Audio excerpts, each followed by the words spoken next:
Bonjour à tous, dans la vidéo d'aujourd'hui on va parler de mes séances de cardio. Je vous ai déjà parlé de ça dans une vidéo précédente il me semble, mais très rapidement. Aujourd'hui je vais y passer un peu plus de temps, mais surtout je vais vous montrer à quoi ça ressemble pour que vous puissiez voir l'intensité que j'y mets et pourquoi pas les ajouter à votre programme de musculation.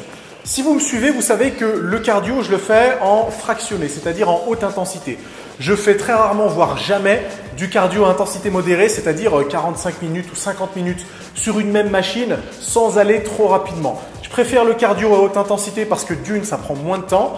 De deux, je pense que sur le long terme, c'est une meilleure façon de perdre du gras et de conserver, voire même de prendre du muscle en même temps. Et de trois, c'est quoi? De trois, je m'amuse plus parce que honnêtement, je m'ennuie quand je reste sur une machine pendant 45 minutes, alors que quand j'ai des séances de fractionné de 12 à 15 minutes, alors là c'est nickel, c'est intense, c'est court, c'est exactement ce qui me correspond. Le premier exercice que j'utilise dans mes séances de cardio, c'est du vélo.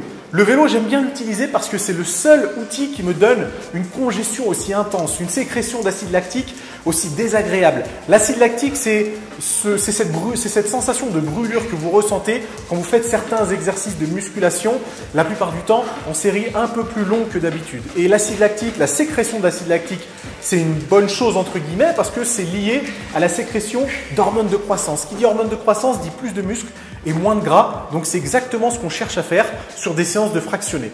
Donc sur le vélo, je fais des cycles de 20 secondes d'accélération avec 40 secondes à 1 minute de récupération. Sur les accélérations, je mets une résistance qui me permet d'avoir un travail assez dur musculairement tout en ayant une vitesse assez rapide.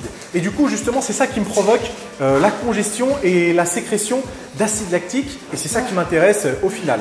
Sur le vélo, je fais 12 cycles de 20 secondes. 12 cycles de 20 secondes et comme je vous l'ai dit, 40 à 60 secondes de récupération et ça s'arrête là. Donc ça veut dire que ma séance dure entre 12 et 15 minutes et j'essaye d'avoir la même intensité sur tous les cycles à chaque fois. Le deuxième exercice que j'utilise dans mes séances de cardio, c'est du sprint. Alors le sprint, je le fais jamais en intérieur sur un tapis de course parce que d'une, je trouve que c'est un peu dangereux et de deux, c'est absolument pas pratique pour gérer l'inclinaison et la vitesse. Je préfère le faire en extérieur et ça tombe bien parce que juste à côté de ma salle, j'ai une pente qui mesure entre 90 et 100 mètres et c'est exactement la distance que je cherche parce que ça me prend entre 12 et 15 secondes pour le compléter.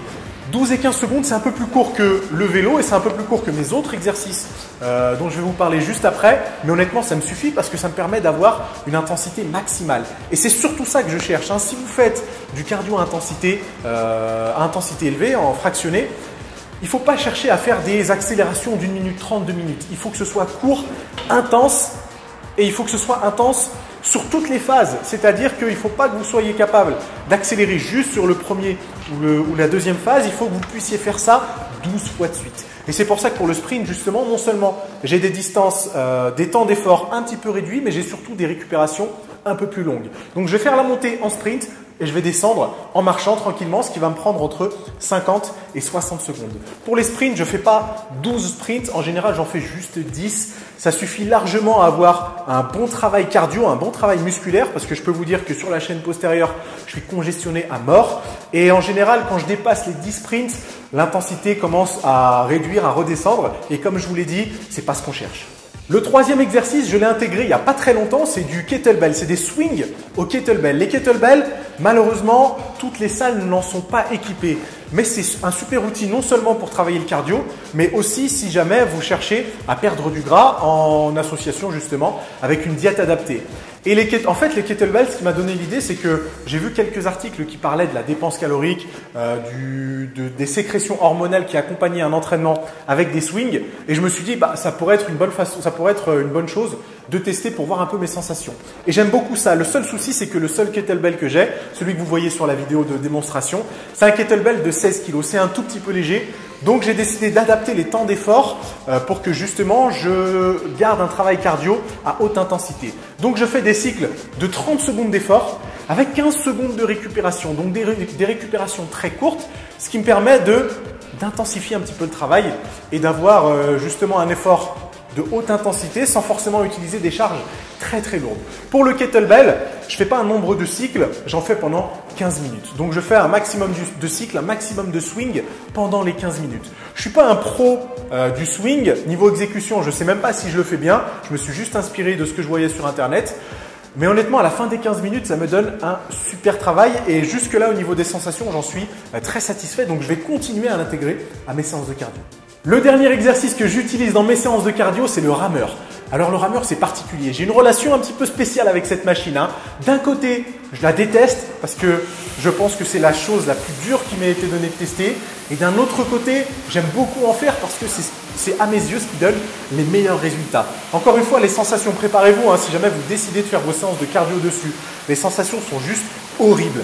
La stimulation musculaire, elle n'est pas juste sur les cuisses comme sur du vélo ou juste sur la chaîne postérieure comme du sprint. Elle est sur tout le corps. Vous êtes congestionné du dos, des épaules, des bras, des avant-bras, des ischios, des quadriceps. C'est juste de l'enfer.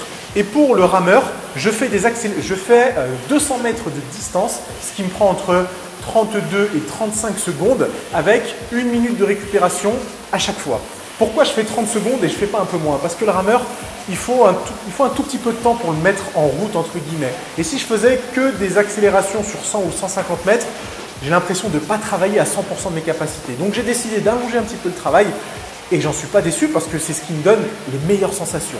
Donc je fais 10 fois 200 mètres avec 1 minute de récupération entre les 200 mètres.